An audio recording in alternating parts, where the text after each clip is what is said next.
Container. Container. Container. Container.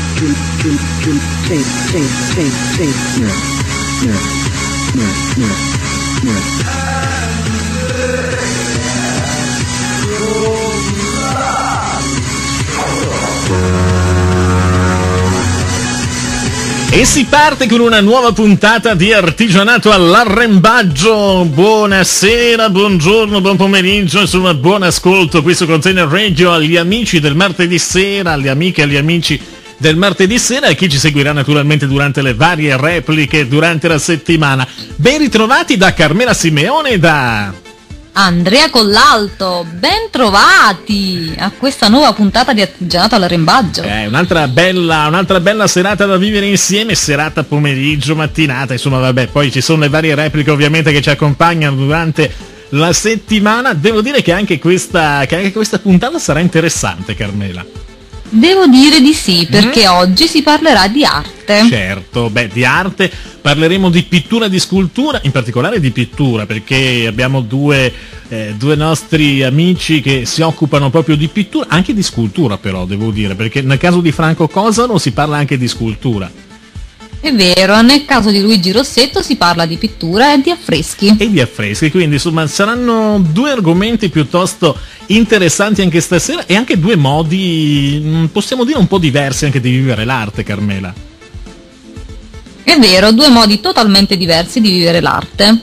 Sì, assolutamente. Allora andremo a sviluppare praticamente in modo quasi immediato, direi, in quelli che sono i nostri argomenti della puntata odierna. Io inizierei con una canzone che parla proprio di pittura. Sì, assolutamente sì. Così intanto ci prepariamo alle interviste. Perfetto. Quindi, come un pittore, dei Modà. Ciao, semplicemente ciao. Difficile provare.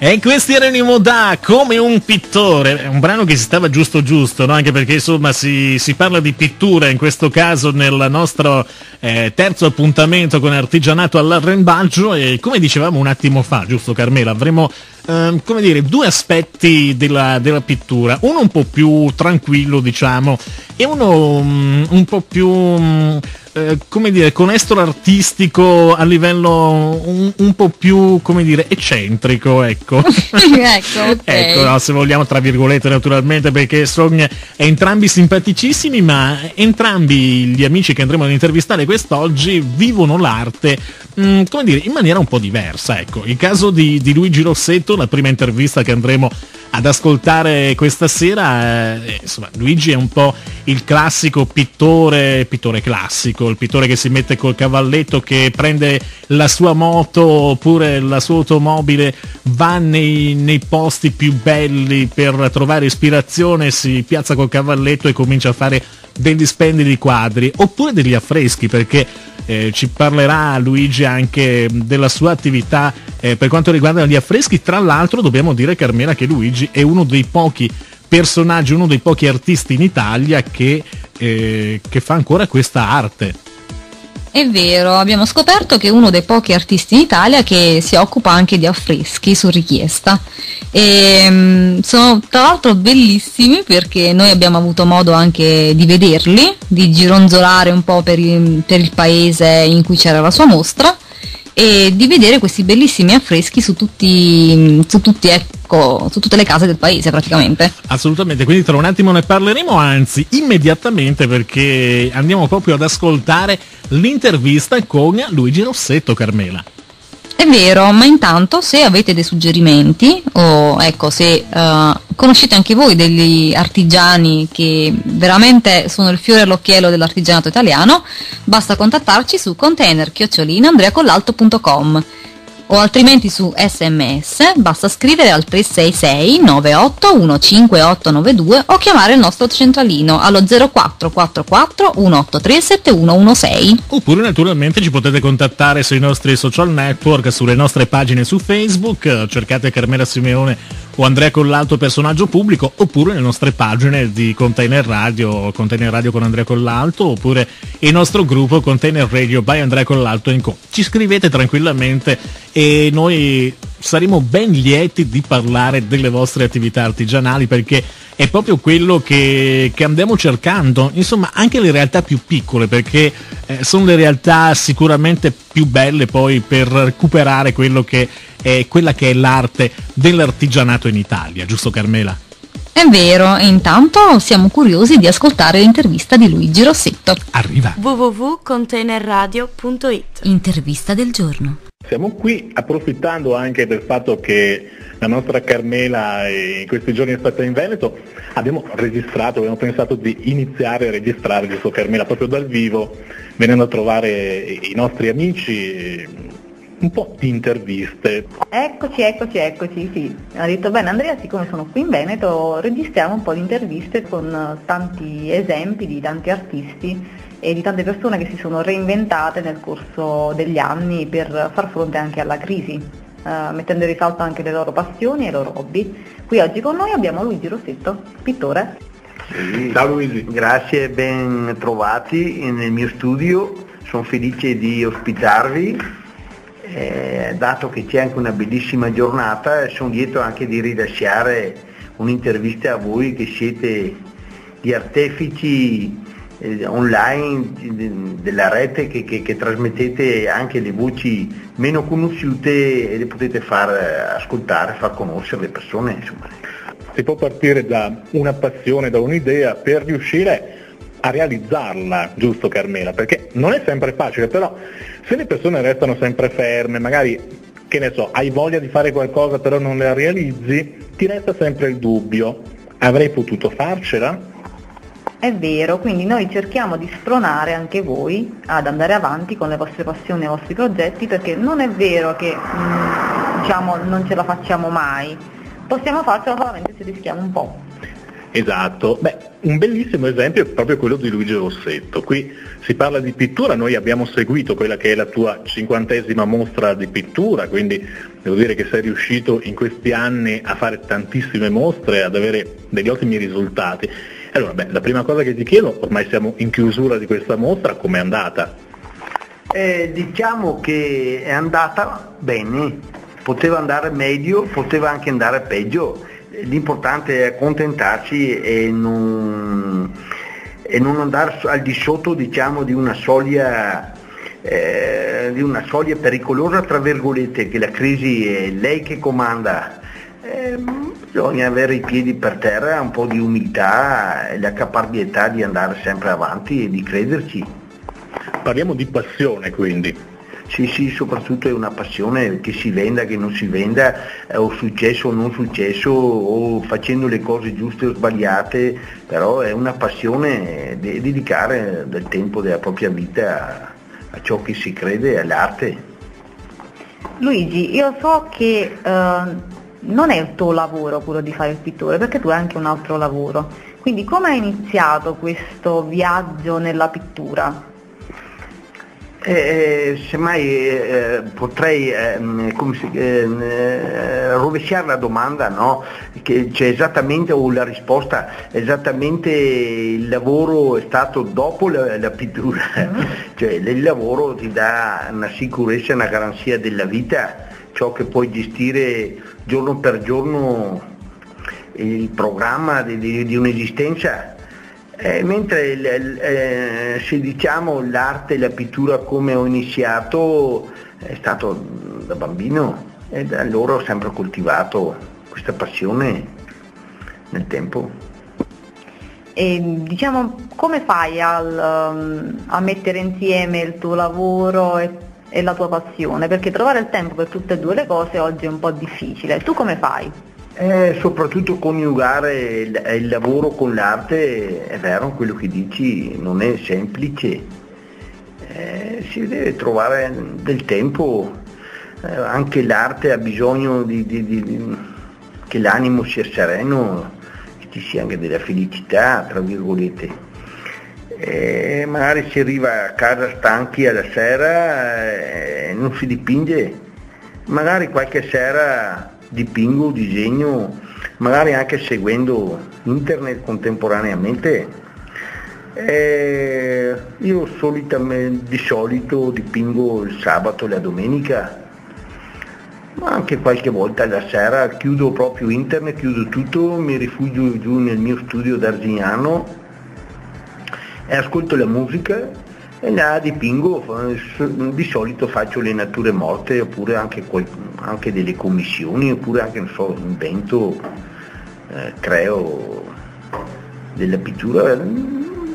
Molte volte esco anche con il cavalletto, prendo la macchina o la moto, vado nei paraggi dei colli Euganei, oppure in tutte le parti di Vicenza, e dirogago, giro finché trovo qualcosa che mi ispiri, e lì a volte riesce la ciambella col buco, a volte no.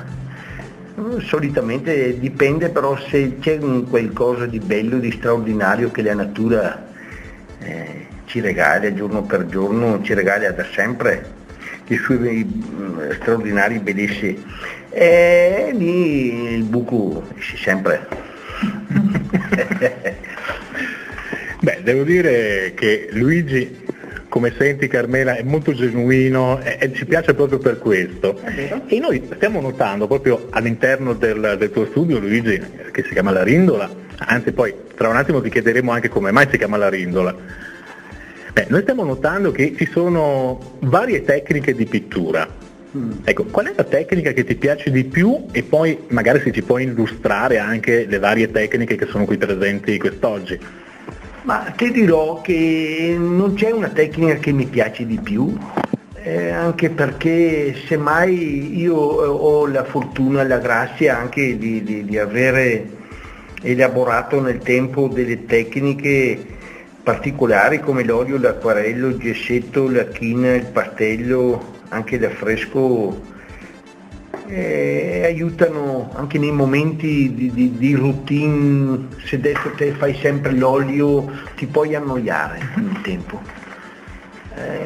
mentre consiglio anche ad altri pittori, ad altri artisti, di elaborare anche altre tecniche, in maniera che quando si è stanchi anche psicologicamente, che può succedere, invece di fare l'olio puoi fare il gessetto, così stanchi fai la china, così stanchi fai l'acquarello e via discorrendo così. Ecco, ritorniamo perché ho messo il nome La Rindola. La Rindola, io avevo uno studio che l'ho sempre nel mio cuore, sopra ad Arzignano c'è un monte che si chiama Calverina a metà, e avevo una casa della mia infanzia, della mia giovinezza, e là dove ho sempre dipinto, dove sono cresciuto, e quando per 1000 vicissitudini ho dovuto vendere e mi è rimasto un dolore grosso nel cuore, però mi è rimasta una pietra, e da quella pietra era un secchiaio vecchio, tutto di marmo, un secchiaio, fatalità, quando sono venuto qua ad Urlo, che ho acquistato qua, e mi hanno detto che quella pietra si chiama La Rindola. Allora io sono stato affascinato di quel nome, anche perché qui in valle abbiamo uno dei più noti musicisti, musicologi che ci siano al mondo, Beppi De Marsi, è una delle cante fondamentali più belle, e si chiama Rindola. Allora io ho anche omaggiato, anche pensando anche a lui, e avendo in eredità questa pietra che ho ancora qui nel mio studio, da allora ho sempre chiamato Rindola. Quanto conta la tradizione nel tuo lavoro? Come pittore, tradizione. La tradizione intesa tale come tecnica, diciamo così, impressionista, penso che sia quella più amata in assoluto, sebbene io leggermente stia mutando con il tempo, anche come maturità, anche come esigenza di vita, come esigenza intellettuale, mi piacerebbe andare verso, lentamente, se possibile, andare verso l'astratto con moderazione.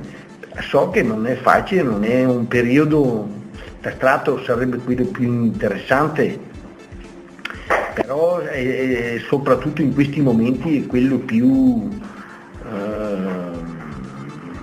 meno capito e di conseguenza anche meno acquistato. Bisogna guardare anche un po' che la pancia sia sempre, non dico piena, ma a mezza vuota. Ecco. Luigi, noi abbiamo visto nel paese che ci sono degli affreschi vicino ai muri delle case e sappiamo che gli affreschi li hai fatti tu.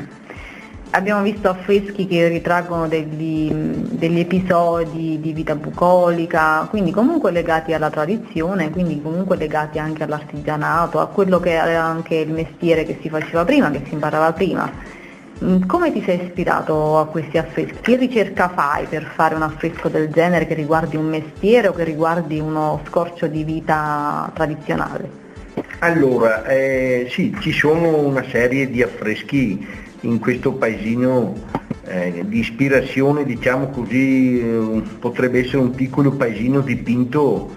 È stata una mia idea quando sono arrivato qui a Durro, essendo che avevo da pochi anni acquisito la tecnica dell'affresco da un grande maestro come Vico Calabrò, e entrando nell'atmosfera di questa gente, di questi luoghi, ho scoperto che amano i dipinti sui muri.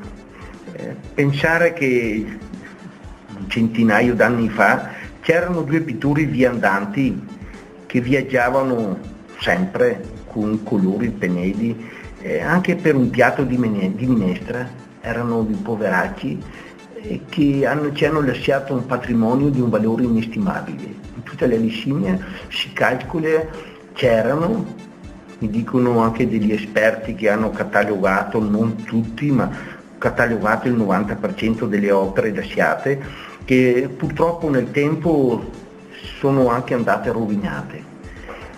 Ci hanno lasciato un patrimonio di un valore inestimabile sotto il punto di vista scientifico, culturale, artistico, perché basta che pensate che nelle accademie sfornano dei maestri, tra virgolette, dei pittori che fanno anche l'affresco.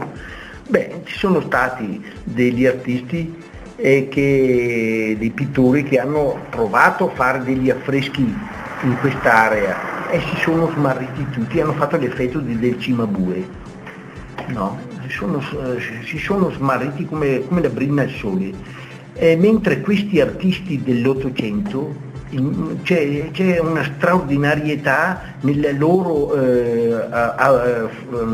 percorso di autodidatta, ci hanno lasciato dei colori straordinari, sono rimasti smarriti finché si vuole, ma di una bellezza straordinaria.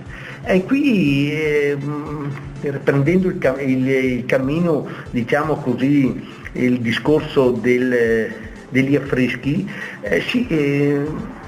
sui muri si deve anche, se è possibile, creare un'atmosfera, immortalare un'atmosfera dei lavori del luogo, storie, leggende, soprattutto che arricchiscono, cioè un luogo è fiero di contenere questi affreschi sui muri, in modo che lasciano anche alla storia un pezzo di storia comunque del paese, perché sono tradizioni che adesso un po' con la crisi, un po' con la tecnologia sono venute anche meno, non tutti si cimentano a fare gli artigiani come prima e molti mestieri si perdono. Magari vedendo nei paesi gli affreschi sui muri che ritraggono i mestieri che prima si facevano, è anche un modo per mantenere in vita la storia del paese, insomma. Sì, è straordinario lasciare nel tempo che le generazioni future un patrimonio così immenso come l'Italia detiene, è il paese dove ha inventato l'affresco al mondo. E purtroppo sento anche dal mio maestro, da altri, che nelle accademie non lo insegnano più. E nel mondo, no, in Italia, se non sbaglio, siamo in 60 affreschisti. Per gestire un patrimonio di un valore immenso come che c'è in Italia, delle ricchezze, le risorse di affresco che ci sono, straordinarie, insomma. Ecco. Se un giovane volesse iniziare l'arte dell'affresco o comunque anche della pittura, tu che consigli potresti dare?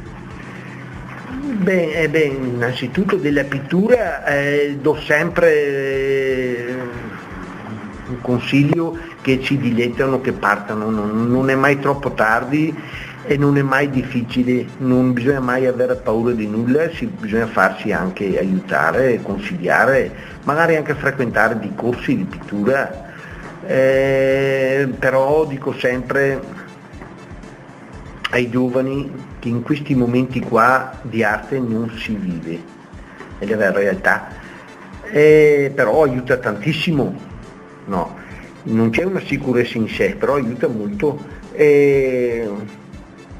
innanzitutto di trovarsi un lavoro,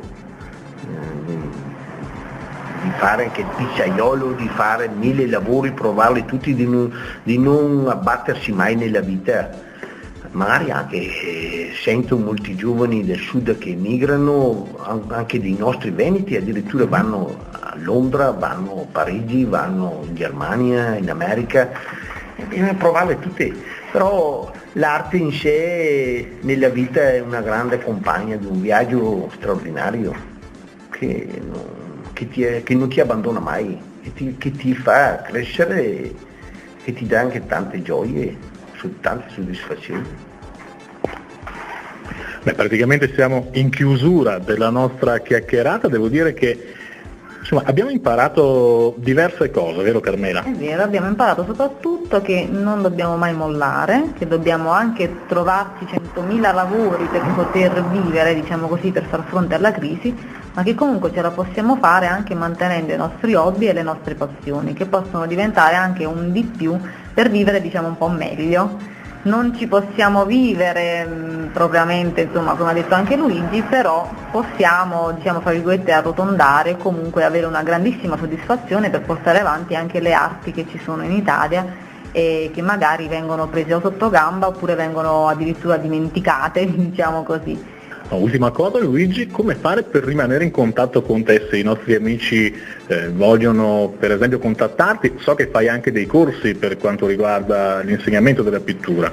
Sì, nell'area della Valle del Chiampo so che vengono anche della Valle dell'Agno, anche del Basso Vicentino, nell'area limitrofa qui, possono contattarmi guardando su internet il sito rossettoluigi.it oppure telefonandomi al 335 836 7709. Poi per la scuola di affresco d'estate possibilmente o anche d'autunno, anche primavera, posso benissimo su commissione dare delle emozioni particolari dell'affresco, no? Altrimenti ci sono delle scuole più specifiche come quella di Vico Calabrò, che lo trovate sempre su internet. Il sito si chiama, che c'è anche in Facebook, Frescopolis, lo trovate su Facebook, potete avere tutte le emozioni che volete, insomma, sull'affresco. Perfetto, grazie a Luigi Rossetto per averci ospitato anche all'interno di questa mostra, perché ricordiamo che poi all'interno della mostra di quest'anno c'erano anche i nostri libri di ricette. È vero, c'era anche il nostro appuntamento a tavola, che è il libro di ricette del nostro appuntamento alle 11. Intervista del giorno. www.containerradio.it.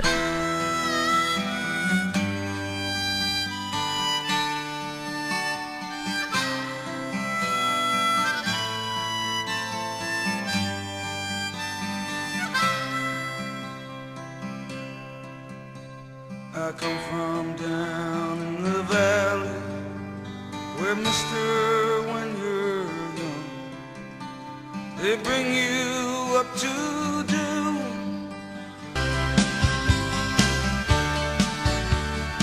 Ma quanto è bello questo brano di Bruce Springsteen. Poi tra l'altro, dai, dobbiamo dire che il nostro buon Luigi Rossetto ama molto i brani di Bruce Springsteen, quindi è capitata non a caso questa canzone dopo l'intervista con Luigi Rossetto, che ancora salutiamo e poi ringraziamo perché all'interno della sua 50ª mostra poi questa estate ha presentato anche i nostri libri di cucina, il nostro libro in particolare Appuntamento a tavola, dal programma Appuntamento alle 11.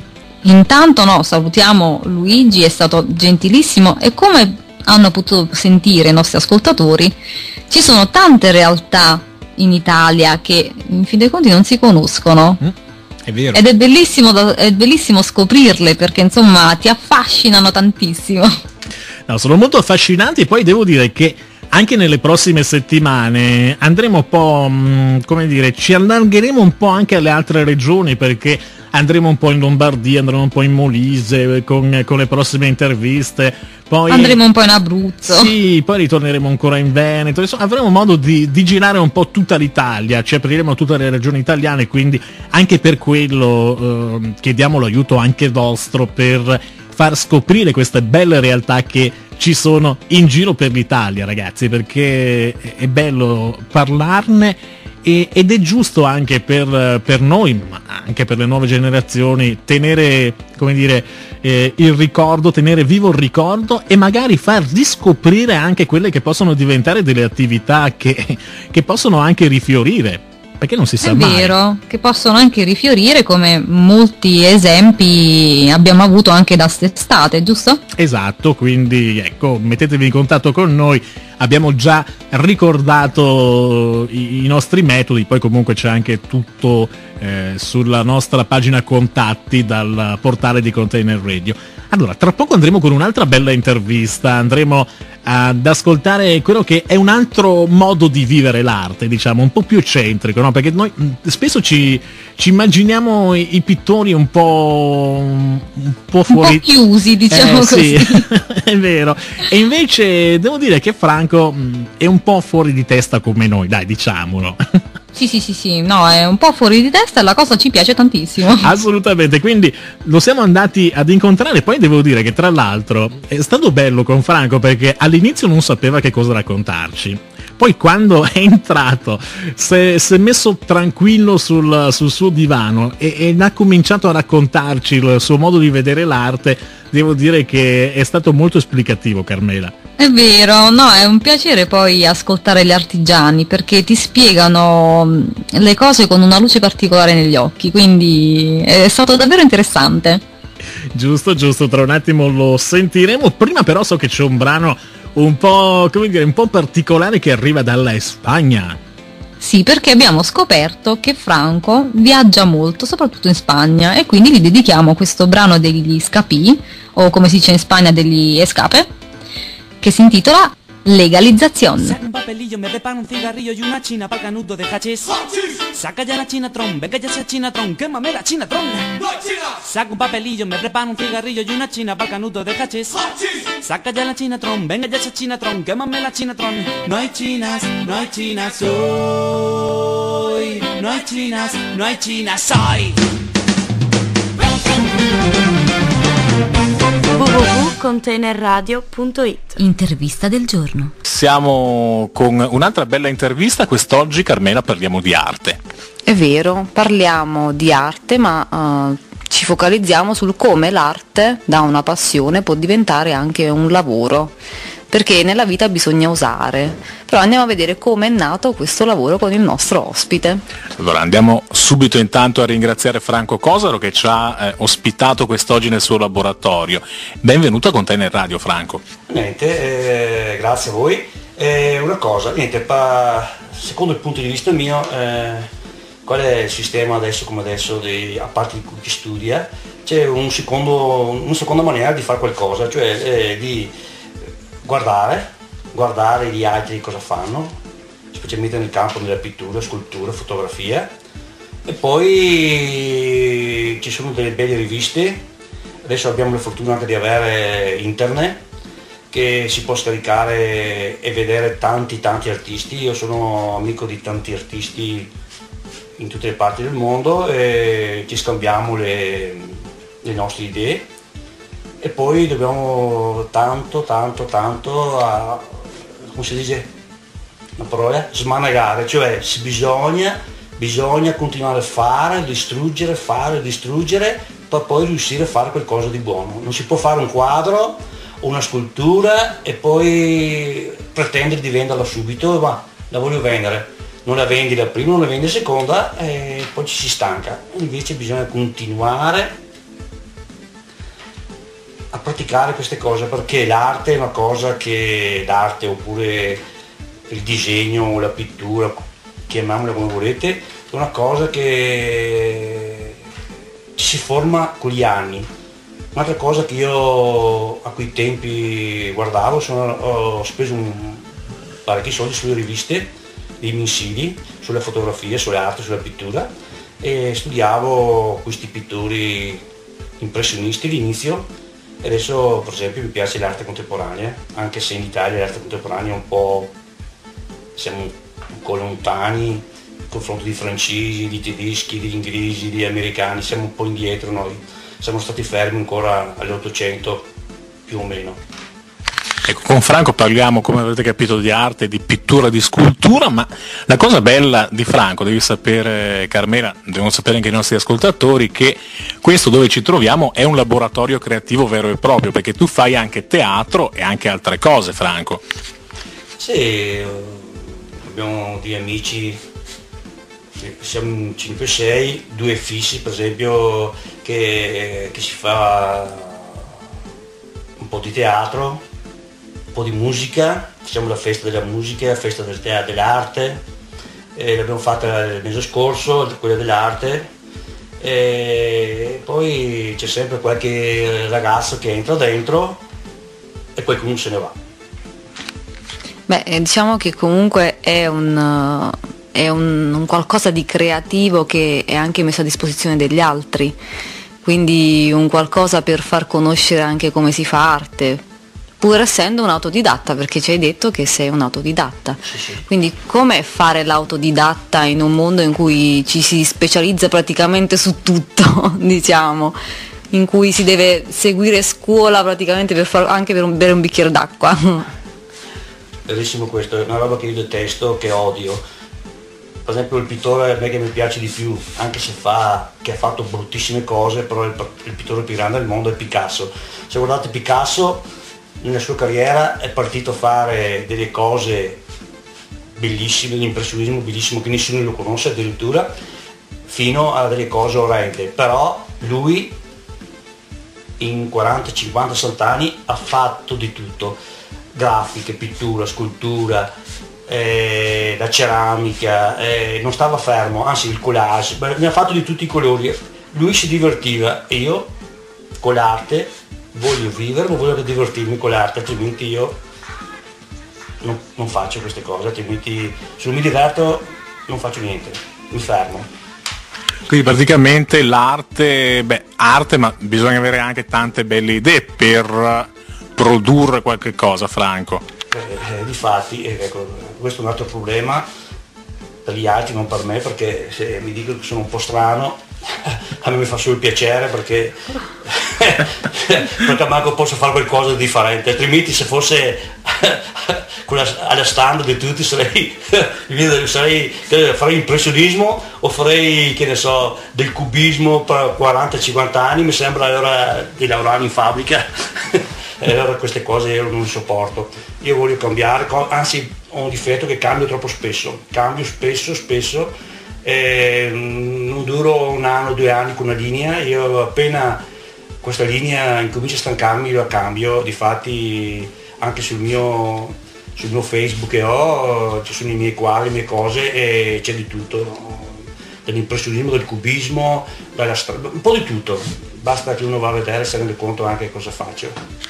Beh, infatti abbiamo visto nel laboratorio che è un laboratorio bellissimo, perché a me piacciono queste cose, cioè non è classico, diciamo, laboratorio stile quella della farmacia, tutto sterile, che non vedi. È un laboratorio coloratissimo, un laboratorio veramente che ti fa vedere la gioia di vivere, quindi che dà anche uno stimolo visivo soprattutto a tutti coloro che entrano. Quindi abbiamo visto il laboratorio che sei molto versatile, perché si può trovare di tutto qui dentro. Sì, qui c'è quasi, no, senza quasi, 45 anni di lavoro.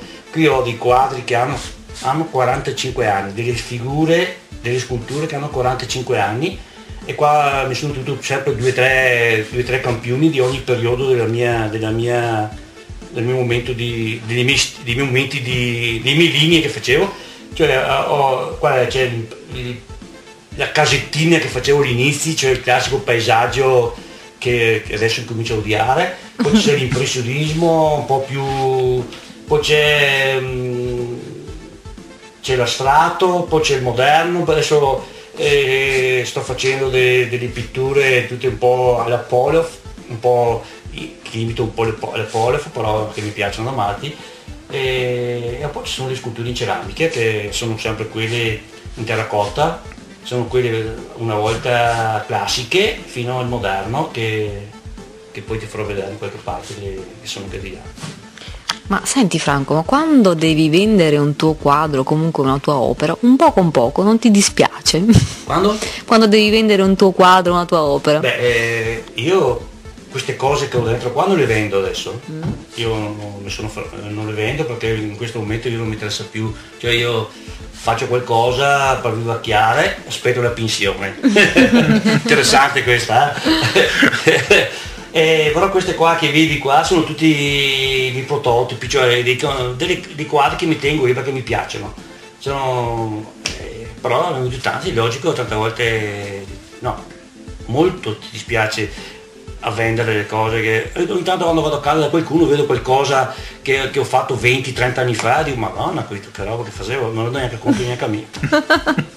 No, ma deve essere bellissimo andare a casa di qualcuno magari che non si conosce perché te lo presenta qualche amico e trovarsi davanti un'opera tua, ma con la tua firma. Sì. E qualche volta anche non ci credo di averla fatta io addirittura. Non mi ricordo più addirittura queste cose che avevo fatto, ma questa non è possibile che sia, sì, eppure era la mia. Io dico sì, sono proprio mie. Ma 40 anni fa l'avresti mai immaginato che le tue opere potessero circolare nelle case della gente? Beh, penso, no, immaginato sicuramente, perché poco tanto se fai qualcosa lo fai anche perché devi vivere. Devi lavorare, lavori per guadagnare e per vivere, però non pensavo di avere questo cambiamento, non si chiama, un cambiamento talmente radicale negli ultimi 10 anni, 15 anni, e devo dire che è bellissimo. Non mi stanco mai. Penso ti cambi un po' la vita, cioè quando vedi che le cose cominciano a cambiare, dici vabbè, allora ho buttato il sangue, ho fatto sacrifici, però una soddisfazione almeno l'ho avuta. Perché molti dei giovani che spesso ci troviamo ad intervistare, giovani artisti, ci fanno sempre lo stesso ragionamento: se hai quella voglia di andare avanti devi essere determinato, devi essere costante. Però i giovani di oggi non sempre lo capiscono, perché noi lo diciamo sempre, molti aspettano che ti chiamano a casa per lavorare e stanno lì buttati ad aspettare. Sì, bisogna fare, desfare. È una cosa che io sono riuscito a realizzare, la più bella cosa è quella di vivere come un artista, ma non solo un artista, non credo di essere ancora artista, però la cosa più bella del mondo è di vivere come un artista, che non è la stessa cosa di essere artista, perché sono artisti che si distruggono la vita per diventare artisti, fanno mostre, si distruggono completamente per realizzarci. A me non mi interessa questo, a me mi interessa vivere l'artista, vivere come un artista. Non servono tanti soldi, perché io non penso di avere macchine chissà costosissime nei 13 anni, però io voglio vivere d'artista. La mia roba principale della mia vita è di vivere d'artista, Non so se la gente può capire certe cose. Che consiglio potresti dare a un giovane che vuole intraprendere, che ne so, la carriera di pittore? Da cosa si può capire che quel giovane veramente sta facendo una cosa che può portarlo sulla strada buona? Perché penso che quando arriva qualcuno qui e ti viene a chiedere un consiglio perché vuole intraprendere la tua strada, tu magari te ne rendi un po' pure conto da com'è, se è veramente valente oppure no. Il problema è che se uno pensa di far quadri o diventare artista o fare qualcosa del genere per guadagnare, per vivere da, come si dice, da signori un po'. Esatto, questo qua ha proprio sbagliato completamente. È meglio che vada a fare l'ingegnere o che vada a fare, che ne so, ma anzi altri lavori. Qua si deve accontentare di cose, cioè di cose più semplici. Basta guardare i pittori di una volta, mangiavano anche una volta al giorno, però facevano i pittori, volevano fare gli artisti. E lo stesso è adesso, perché adesso con l'arte e anche con la crisi che c'è adesso, e ci sono tantissima gente che fa pittura, scultura, adesso arte astratta, moderna, c'è la grafica, c'è la fotografia, ci sono materiali infiniti per fare l'arte, per fare qualcosa. E c'è una concorrenza che lì mostra dappertutto, però uno deve dire io lo faccio perché mi piace, e se dopo qualcosa entra meglio, se qualcosa entra, però se subito parte con l'intenzione da far soldi, fare l'artista per diventare famoso, ha sbagliato completamente. Senti Franco, un'ultima cosa, io spesso sento questi ragazzi che magari studiano architettura, comunque stanno all'Accademia delle Belle Arti, no? Che ne so, io faccio una foto e dico vabbè, questa foto più o meno esce bene, e cominciano a farmi delle cazziate assurde.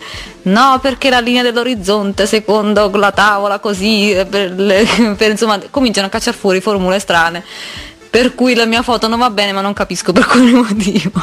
Secondo te, se una persona vuole far fotografia, vuole far pittura, deve basarsi totalmente sulle tecniche, fissarsi sulle tecniche, o deve tirar fuori qualcos'altro? Deve tirare fuori qualcos'altro. Anni fa ho sentito Sgarbi, che è un personaggio un po' particolare, che aveva detto che l'artista deve essere autodidatta, non deve studiare. Il vero artista non deve essere uno laureato in accademia, dopo è tutto, però per essere originali deve essere autodidatta, cioè non deve avere nessuna influenza di altre linee, devi creare tu qualcosa di nuovo. È più facile che venga fuori un originale, un artista che magari fino a ieri andavo fuori con le pecore, che 10 studenti che vengono fuori dall'università, dall'Accademia di Venezia. Io penso questo e anche sono convinto di queste cose. Bene, un consiglio che potresti dare ai giovani per rimanere in contatto con te, magari se possono chiederti qualche consiglio su qualcosa che vogliono fare. E qua passa sempre della gente, però non è che ci tengo a fare una pubblicità enorme, perché altrimenti dopo viene, come si dice, vengono quei pulmini, viene di tutto quanto, porci, anche non porci, capito? Però quando passa qualcuno, io l'ho sempre spiegato, anzi, come ti ho detto prima, sto collaborando con due ragazzi, uno è anche abbastanza artista, uno è un ingegnere che mi aiuta a far foto, fa così. Però poi abbiamo un gruppo teatrale, come vi ho detto, però se qualcuno vuole vedere passare non c'è nessun problema. Franco, quando devi iniziare un'opera, magari ti metti un po' a meditare, a pensare. Io so che hai anche una piattaforma sull'albero fuori in giardino. Preferisci in questo periodo, per esempio in estate, ecco, pensare in mezzo alla natura oppure all'interno del tuo laboratorio? Ma no, in qualunque posto. Io, essere sincero, sono creativo quando prima mangio un panino e poi bevo 2 bicchieri di vino. Se bevo 5 bicchieri di vino non capisco più niente. Se non bevo un bicchiere di vino non sono creativo, io devo bere anche un bicchiere di vino o 2 bicchieri di vino. insieme con panino e ora divento creativo. Prima mi butto, mi sdraio, che ne so, anche di notte mi penso delle cose, poi diciamo, io non sono uno che lavora di notte, dico subito, di notte no, mi riposo, però se la notte non riesco a dormire penso e mi viene in mente tante cose, e allora così poi male il giorno dopo le faccio, capito? Mi metto lì, faccio sulla pianta, sul divano, che ne so, sul campo, va bene tutto, io in quel posto va benissimo. E dopo quando sei sereno, rilassato, sei ancora più creativo. Altri pittori, altri scultori facevano cose, tutte cose che erano con un sistema di vita umana molto più brutale, che nel tempo dell'impressionismo c'erano, però io preferisco mai lavorare quando sono felice e contento, allora mi viene anche tutto facile. Non lo so. Non ti è mai capitato di creare un'opera in un momento in cui eri magari un po' triste e nostalgico? Che ne so, ti è venuta nostalgia per qualcosa e dici, ma mo faccio una cosa un po' diversa perché mi è venuto in mente questo? No, rarissimo. Queste cose succedevano ancora quando facevo i paesaggi dei viali, delle case, come una volta, sai, i famosi paesaggetti. Ecco, quel tempo erano che i viali, adesso siamo tutti tristi, malinconici. Adesso no, non mi capita più di fare roba quando sono triste. Anzi, è difficile che sia triste ultimamente. È un po' di tempo che va bene così. Va bene così. Ecco, no, la cosa bella, hai notato, Carmela, che distingue poi Franco da altri artisti, che di solito parliamo anche spesso di canzoni noi, ecco, e ci dicono che quando sono tristi poi diventano creativi. Ecco, Franco era in contrario, così mi piace. L'esatto contrario, Franco. Però è bello perché comunque dà vita a dei quadri molto molto luminosi, che colpiscono subito, immediatamente, quindi... Ecco una cosa che io per esempio, questo qua adesso gli architetti magari si incazzano con me, è una roba che io che un po' detesto, sono i famosi architetti o i pittori che fanno questi famosi quadri moderni minimali, cioè con un po' di nero, qualche macchia di rosso, perché adesso va di moda su questi appartamenti bianchi, ecco, però è una tendenza così che io proprio, a me piace il colore, rosso, giallo, il verde, il viola, mi piacciono tutti questi colori, la gente malinconica che se, come si dice, se fa di tutto per deprimersi, per fare questi quadri, a me proprio mi stanno sulle palle proprio. Sono di autolesionisti, io definisco di autolesionisti, veri e propri. Sì, in parte è vero, perché sono comunque quelli che magari si flagellano, poi flagellanti. Sì, sono anche proprio... Però è una cosa comune invece, Andrea, quando si scrive poesie, perché noi nel nostro piccolo scriviamo, a me per esempio capita di scrivere molte volte quando sono triste, però è una sorta di sfogo più che altro, perché tanto poi non le fai leggere a nessuno. Infatti. La canzone di non so come si chiama, di Giovanotti, no? Che dice, io vivo il positivo il giorno d'oggi, inutile che stiamo qua a logorarsi, tanto nel mondo non lo cambi sicuramente, non lo cambi il mondo, si chiede davvero vivere positivo, altrimenti cazzo, se ti vivi anche negativo, e se gli altri ti fai vivere negativo, te che vivere negativo a questo punto stiamo le vene. Bisogna essere proprio masochisti altrimenti, è vero. Bisogna essere masochisti altrimenti. Sì. Vero. Beh, noi ringraziamo tantissimo Franco per questa bellissima chiacchierata, perché abbiamo scoperto tanti lati di un artista che magari non traspaiono quando si vanno a vedere le mostre, per esempio, perché solitamente non hanno mai tempo, cioè vanno là e non ti spiegano nulla. Invece no. Dopo una cosa, sì. Detesto i critici, detesto le mostre e detesto, vabbè che anche non fanno tutto, ti fanno conoscere, però quelli affannosi che devono fare le mostre per vendere, ma io veramente non, dobbiamo cambiare sistema, dobbiamo cioè fare le cose e lasciare andare che vanno da sole, no? Proprio forzare tutti i costi per pretendere fare la mostra, per vendere, cioè, se sei bravetto prima o dopo vieni fuori. Se vai in cazzo, vai in cazzo. È vero, ma in sintesi è così, assolutamente. Quindi noi ringraziamo Franco per questa nostra bellissima chiacchierata. Grazie Franco. Ciao. Intervista del giorno. www.containerradio.it. Non potrò reposare Meraviglioso questo brano di T'azienda, non poto riposare nel nostro artigianato. Mi piace tantissimo. Nel nostro artigianato all'arrembaggio. Lo so che ti piace, Carmela. Devo dire che è un brano veramente stupendo. Ringraziamo ancora quindi quelli che sono stati i nostri ospiti della serata, quindi Luigi Rossetto, Franco Cosaro che abbiamo appena ascoltato. Devo dire, Sonia, abbiamo anche in questa puntata di Artigianato all'arrembaggio abbiamo avuto due splendidi esempi, in questo caso di vivere l'arte in modo artigiano, di vivere proprio in modo passionale quello che è il rapporto artistico con, in questo caso, la pittura.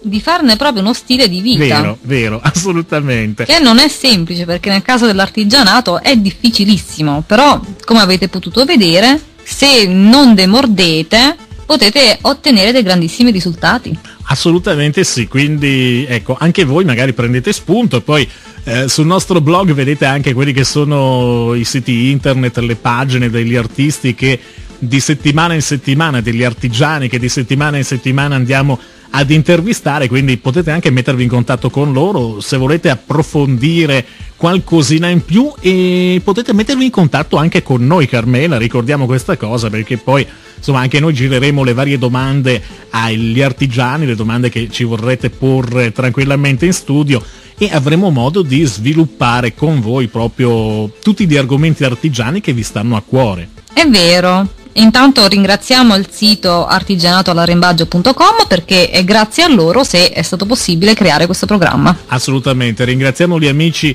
del sito artigianatoallarembaggio.com, e poi ricordiamo che settimana prossima ritorniamo come sempre puntuali il martedì dalle 21:30 alle 22:30 e poi in altre repliche. Anzi, allora vi vado subito a leggere un po' anche le varie repliche. Ricordiamo che ci potete ascoltare il martedì dalle 21:30 alle 22:30, il venerdì alle 20, il sabato mattina alle 7 del mattino, il sabato pomeriggio alle 16, la domenica alle 23, poi lunedì alle 13 e alle 17. Quindi non vi perdete i nostri appuntamenti con Artigianato all'arrembaggio, ditelo anche ai vostri amici, spargete la voce, perché insomma ne vale la pena. Dai, è bello recuperare quelle che sono le vecchie arti, i vecchi mestieri che magari un po' alla volta si possono anche ritornare, perché è brutto che scompaiano quelle che sono le manualità che ci hanno sempre accompagnato durante i decenni, durante i secoli. È vero, perché far scomparire le manualità di questi mestieri sarebbe anche far scomparire la tradizione, che è quella italiana. Esatto. Visto che siamo uno dei primi paesi al mondo a conservare il mestiere artigiano, insomma vale la pena di valorizzarlo. Assolutamente sì. Con questo noi ci salutiamo, quindi grazie a tutti voi per l'attenzione e l'appuntamento alla prossima settimana, sempre qui su Container Radio con Carmela Simeone, Andrea Collalto e con Artigianato all'arrembaggio. Ciao a tutti. Ciao Carmela. Ciao a tutti. Ciao Andrew. Giù la pedicella, in due sopra la stella, lanciati per la strada fra il cuore e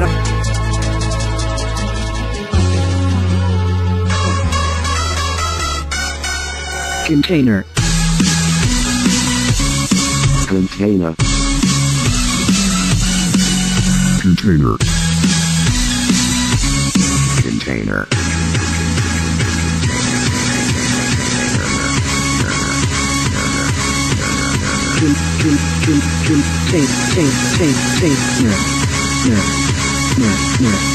Container.